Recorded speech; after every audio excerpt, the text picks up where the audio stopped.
Hey team! Alright, so for today what we're going to be going over is a deadlift. So this is the movement that I've chosen, as if I could do one movement for the rest of my life, this one would be it. Reason being is I can move my feet in so many places, I can move my hands in so many places. It's so versatile, it's going to work your lower body, your upper body, and if we do it properly, it is great for strength building, great for functionality, and it's going to keep you fighting fit and healthy. So here's how we do it. What we're going to go over today is a conventional deadlift. Conventional meaning that my feet are in a narrow stance and my hands are in a narrow stance. Keep in mind these can go wider or narrower with different types.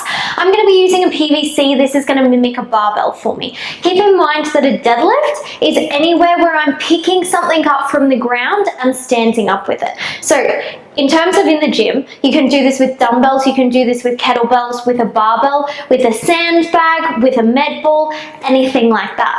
In terms of outside of the gym, you can do this with grocery bags, you can do it with water bottles, anything that's going to be a challenging load for you to pick up from the ground.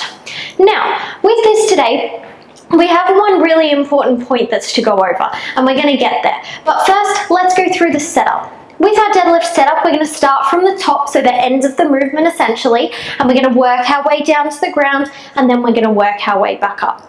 The reason why we do this is it's so much easier to set yourself up and get proper muscle engagement when we're working from the top in a standing position, as opposed to being down on the ground and trying to adjust your back when you're in such a dynamic movement. So if I'm to grab the bar here, I'm going to put my thumbs on the edge of my legs, and this is going to give me my grip. When I'm gripping, I'm going to go fingers over the top of my thumbs.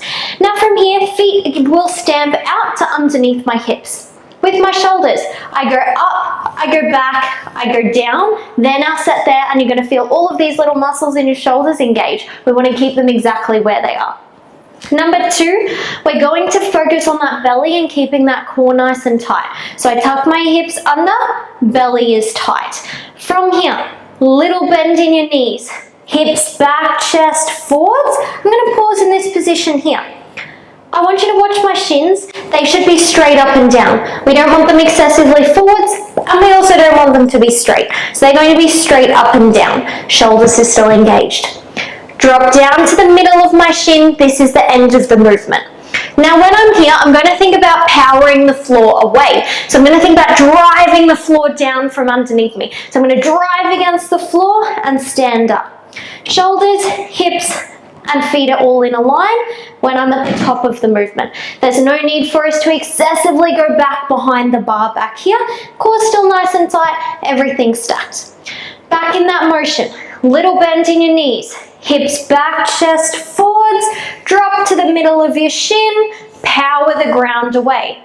Little bend in your knees, hips back, chest forwards to the middle of your shins, power the ground away. So, my main cue there is to power the ground away, press the ground out from underneath you.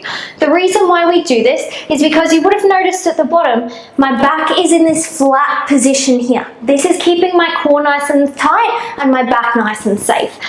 When I'm in this position and I think about driving the ground away, I start to engage my legs and I keep that back in that solid straight position, which is A, engaging, getting the benefit that we need, but B, keeping my back safe.